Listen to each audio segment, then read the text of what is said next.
சில பிரச்சனைகளுக்கு தீர்வு பெற்று தருமாறு கோரி சப்ரகமுவா பல்கலைக்கழக மாணவர்கள் பம்பஹின சந்தியில் ஆரம்பித்த சத்தியாகிரக போராட்டம் 43வது நாளாக இன்று முன்னெடுக்கப்படுகின்றது. இலங்கை ஆசிரியர் சங்கத்தின் செயலாளர் உள்ளிட்ட சிலர் நேற்று பகல் குறித்த இடத்திற்கு சென்று சத்தியாகிரக போராட்டத்தில் இணைந்து கொண்டதாக எமது பிராந்திய செய்தியாளர் கூறினார்.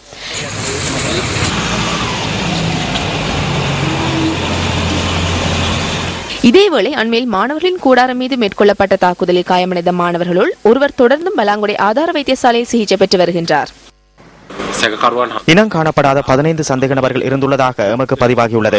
அவர்களை கைது செய்வதற்காகவும் இனம் காண்பதற்காகவும் விசேட போலீஸ் குழு ஒன்று ஈடுபடுத்தப்பட்டுள்ளது. இனம் காணப்பட்ட சந்தேக நபர்களை கைது செய்வதற்கு மற்றொரு விசேட போலீஸ் குழு ஈடுபடுத்தப்பட்டுள்ளது. எனினும் சம்பவம் இடம்பெற்ற சந்தர்ப்பத்தில் அவர்கள் பிரதேசத்தில் இருந்து வெளியேறியுள்ளதாக பதிவாகியுள்ளது. இனம் காணப்படாத சந்தேக நபர்களை இனம் காண்பதற்கு நாம் தனிப்பட்ட உளவாளிகளை ஈடுபடுத்தியுள்ளோம். அத்துடன் இந்த சம்பவம் இடம்பெற்ற போது பதிவு செய்யப்பட்ட வீடியோ காட்சிகள் மற்றும் தொலைபேசியில் பதிவு செய்யப்பட்ட காட்சிகள் சிலர் வசமுள்ளதாக எமக்கு தகவல் கிடைத்துள்ளது. அவ்வாறான காட்சிகளை போலீசாருக்கு கையளித்தால் மிகவும் சுலபமாக சந்தேக நபர்களை இனம் காண முடியும்.